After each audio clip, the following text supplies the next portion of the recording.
Hi, this is John Whelan. Welcome back to my How's the Delray Beach Real Estate Market Update for April 2024. This is for you local homeowners and sellers. Today I want to talk about three things to start off with. Number one, active listings are finally starting to weaken. Number two, the sold to list ratio.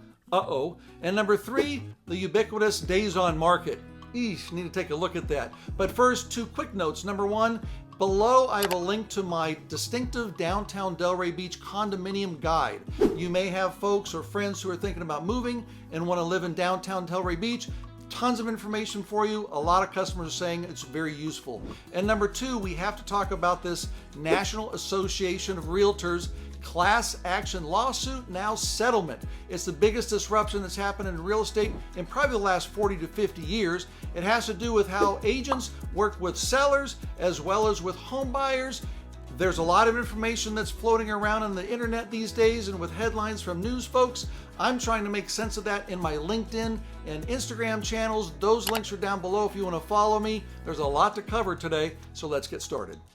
So let's start with active inventory. And if you've been following me for the last year or so, you've been noticing that inventory has been surging. I did a video about the surging supply here in South Florida. You can take a look at that. But look at this first image. This is from our MLS. It shows, if you go back to August of last year, inventory was around 1,000 units throughout Delray Beach. It rose 82% to over 1,800 units. And last month, you can now start to see the curve taking place. Where is it going to go from here? Well, with the way the interest rates and certain other market conditions are taking place, we might start to see a little bit slowing in the overall surge of inventory locally. Let's take a look at the next chart. This is what it looks like on a national basis. Comes from Realtor.com. It glares right at you. Florida, 57% increase as a state of inventory over the last year. You have Texas, and look at just the Southeast in general, shows a lot of inventory. What does that mean for you, homeowner, home seller? There's a lot more competition, so it's becoming more important day by day that you price your property the right way. Before we talk about the next chart, I want to first introduce you to my weekly e-letter. It's free. It comes out every Wednesday. And this year I've been talking ad nauseum about how many price drops are happening as long as the supply surge. Down below is a link to my weekly e-letter. It's free. All you do is fill in your email address.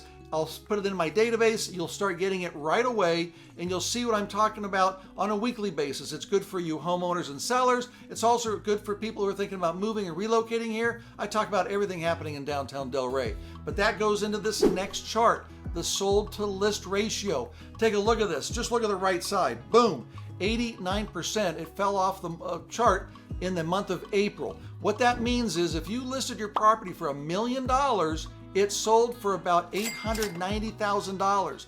Why such a drop? Well, we've been talking about active inventory. Inventory is up 82% in the last 9 months. So we got a flood of inventory. That means massive amount more competition for you homeowners and sellers. And guess what? Buyers are scrutinizing inventory. They're taking a look at it with a fine-tooth comb, and they're making offers, and they are getting an upper hand in the marketplace. That's right. So buyers are seeing this massive surge in inventory. They're becoming more patient because to them, they have a bias of what was taking place just a couple years ago when there was nothing for sale. They were buying everything. Now they're putting their foot on the brake. They're slowing down. They're getting better offers by the sold to list ratio. Now look at the days on market. Wow, it's already at 73 days where just 5-6 months ago, it was taking properties about 47 days to sell. Buyers are becoming a lot more patient. They're working with the interest rate stuff right now. They're seeing a flood of inventory and they're saying, hey, I need to look at more inventory. So until a seller drops their prices, which they are, they're not dropping enough for buyers to make contracts take place. So days on market are continuing to rise. Look at the next chart. This goes back over the last 2.5 years. Wow. Back in May of 2022, it was 20 days to sell a property. Now we're at 73 days to sell a property. Obviously, the market has changed from a seller's market, and it's clearly moving now into a buyer's market. So here's two quick pieces of information I want to toss in here. Take a look at this. This is the active and sold listings on a month-over-month and year-over-year basis. Listings, as we've been talking about, they're just up. from last August, surging supply. We've been talking about that. The next one is the sold listings. Clearly, this April versus a year ago April is down 25%, the number of sold properties, and 16% on a year-over-year basis. That's because last year there was no inventory. So when there was no inventory, but then all of a sudden in last August, inventory started to rise. Well, what happened with interest rates at that time? Let's take a look at the next chart. So you can see this is a 2.5-year chart of interest rates going back to 3%. Boy, weren't those nice days. But it peaked last October at just over 8%. That is when inventory was starting to creep up a lot. But as we hit the fourth quarter, interest rates then crashed from 8 down to 6.65%. Guess what happened? Buyers took charge, and they took charge while there's also a rise of inventory. So now that we're seeing interest rates start to creep up since December, 6.6, now we're at almost 7.5% as I do this video.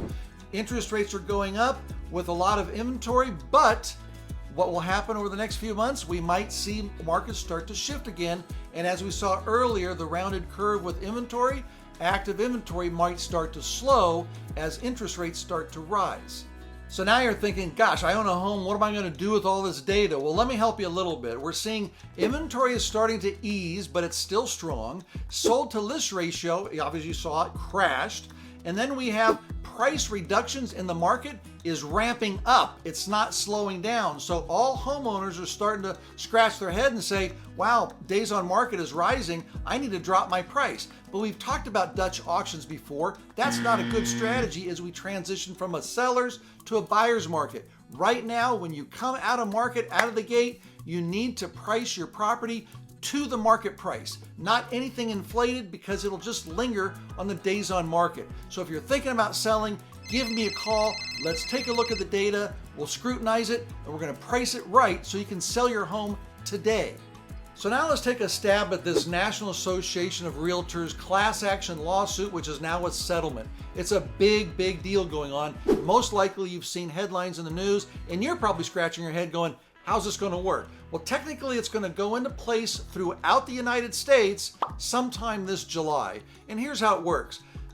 The lawsuit was to eliminate, or what they call decouple, the cooperative compensation in a listing agreement. So normally I would go out to you, a home seller, take your listing agreement for agreed upon price and come up with a commission of, let's say, 5 or 5.5%.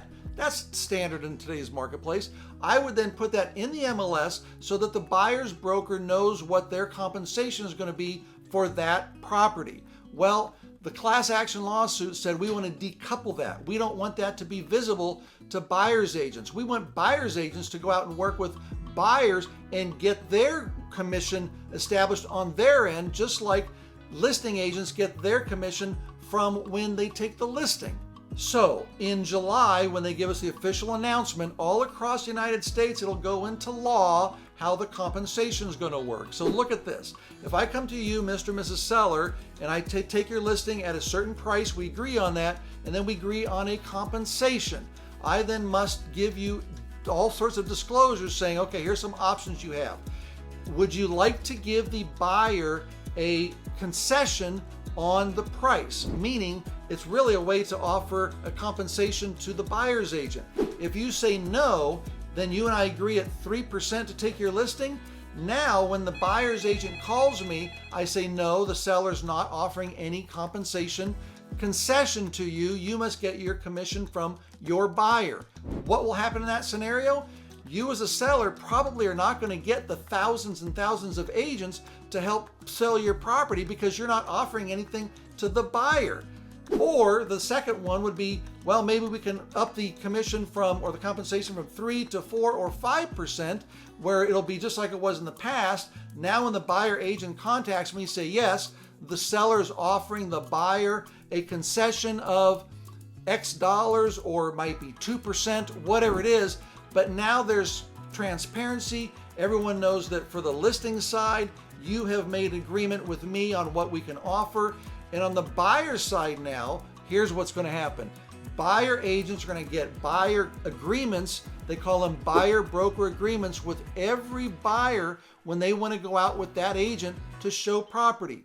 Now it'll be just like when we take a listing agreement, The buyer agent is going to take a buyer's agency agreement, and they will start negotiating on their side because they have to get compensated too. It's kind of crazy. We're going to work through this, but all this will come into play in July, and next month I'll give you more updates as I get the information as it unfolds.